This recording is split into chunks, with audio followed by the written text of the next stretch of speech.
बिस्मिल्लाहिर्रहमानिर्रहीम। मैं सबसे पहले उन नौजवानों को खराज तहसीन पेश करूंगा जो सुबह सबसे पहले हर चौक चौराहे के अंदर मौजूद थे। उसके बाद आप सब भाइयों बुजुर्गों का मैं शुक्रिया अदा करता हूं, क्योंकि ये किसी एक की जंग नहीं है, ये हम सब की जंग है।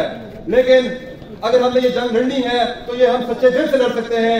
तो उसके लिए जरूरी है जो इससे पहले हमसे गलतियां हुई हैं, हम सरेआम अवाम के सामने आकर उससे माफी मांगे। मैं अपनी जात की हद तक इस बात की माफी मांगता हूं कि मैंने इन गैर रियासती जमातों को सपोर्ट किया, इनके लिए मैंने गाड़ियां करवाई, इनके लिए मैंने अपना पैसा लगाया। वो मैंने ज्वाइन इसलिए किया था कि अपने नौजवानों के लिए कर सकूं। लेकिन खुदा गवाह है और आप सामने सबके सामने कहता हूं कि इन्होंने मुझे स्कीमों की लालचें दी, अब मेरी जात हद तक की लालचें दी कि तुम ये लो और आवाम को बेवकूफ बनाओ। मैंने इस चीज को इनकार किया। आज ये कैमरा रिकॉर्ड कर रहे हैं, आप सबके सामने कहता हूं कि मेरे नाम पे कहीं भी 1 रुपए की स्कीम नहीं निकल आए, मुझे यहाँ खड़े करके गोली मार दो। ये नहीं हो सकता कि हम सुबह के वक्त उनके साथ हो, दिन को आवाम में आके खड़े हो, शाम को फिर उनके साथ हो। ये अब नहीं चलेगा। जो नौजवान यहाँ पे मौजूद है ये गौर करें तो इनकी तहरीकों को भी ऐसे ही लोगों ने कमजोर किया। हमें अगर इस तहरीक को कामयाब करना है तो साफ सुथरे चेहरों को आगे लाना होगा, उन नौजवानों को आगे लाना होगा जिनका नाम ही नहीं था लेकिन बेचारे सुबह वहां पहले खड़े थे रोड ब्लॉक करके। हमें ऐसे नौजवानों को आगे लाना होगा। हमारे हुक्मरान नाअहल नहीं है, सिर्फ ये करप्ट भी है और बददियानत भी है। आपकी चीजों का पैसा यहाँ इनके अकाउंट में आया, लेकिन उसका प्रोसीजर ये था कि ये डायरेक्ट पैसे को इस्तेमाल नहीं कर सकते। लेकिन इसकी डिमांड ये थी कि 5 का 5 अरब हमें दो, जो इनको नहीं दिया गया वो इनके अकाउंटों में पड़ा वापस हुआ। मैं इंशाल्लाह उसका रिकॉर्ड भी लाके आपके सामने रखूंगा। वो उन्होंने इस्तेमाल क्यों नहीं किया? क्योंकि उनमें इनका कोई फायदा नहीं था। ये चाहते थे कि 5 अरब इनकी जेब में डाला जाए, ये मैक्सिमम गाड़ियां लेंगे। आज आप ये जो गर्मी बर्दाश्त कर रहे हो, आज आपका नीलम जो बंद है, इसका जिम्मेदार कोई और नहीं आपके हुक्मरान है, क्योंकि ये आपके वकील हैं, आपने इनको वोट दिया है। तो आपके हुकूक का तहफ़्फ़ुज़ करना इन लोगों का काम था। ये हमेशा हमें बड़ी चालाकी के साथ और अपने करंदों को इस्तेमाल करके हमारी तहरीकों को कमजोर करते रहे। लेकिन आप सबके जलसे को सलाम है कि यहाँ पे जलसा 3 बजे था, लेकिन 11 बजे यहाँ पे माहौल बन गया।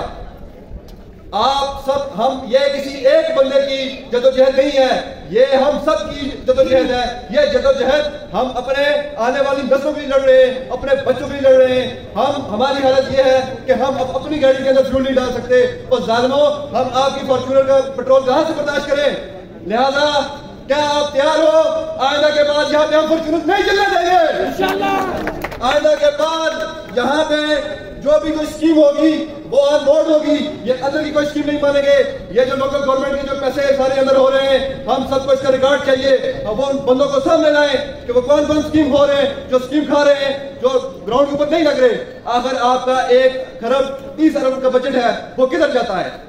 ये स्टेट अगर मुतनाज़ा स्टेट है तो इसको टैक्स फ्री होना चाहिए। मुतनाज़ा स्टेट के लिए सबसे पहली शर्त होती है कि यहाँ पे टैक्स नहीं होता, लेकिन यहाँ पे टैक्सों की भरमार है।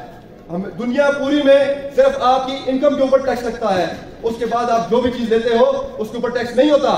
लेकिन यहाँ पे आप ये जुल्म देख लो कि बिजली के बिल के अंदर इनकम टैक्स है। क्यों? हमें शोर ही नहीं है कि हम उनसे पूछ रहे हैं कि बिजली के बिल के अंदर कौन सी इनकम की बात आ गई? ये तो इस्तेमाल है।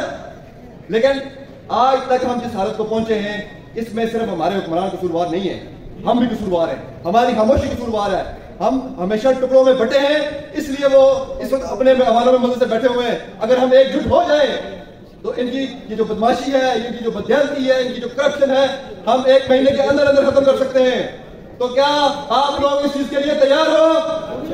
आइंदा के बाद इन गैर सियासी तंजीमों को सपोर्ट करोगे? आओ आज हम अहद करते हैं कि हम इन चोरों को गली मोहल्ले में हर जगह पकड़ेंगे और अपने बच्चों का हुकूक में करेंगे। आखिर में एक नारा, तू आबाद मैं आबाद। बहुत शुक्रिया।